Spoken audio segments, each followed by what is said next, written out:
First, right-click the desktop, then select Personalize.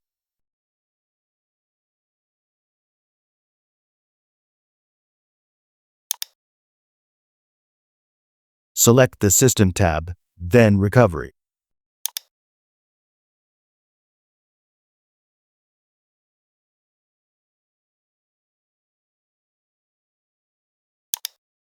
Under Advanced Startup, press Restart now.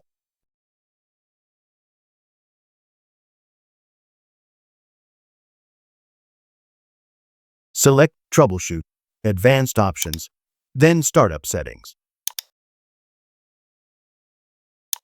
Press Restart.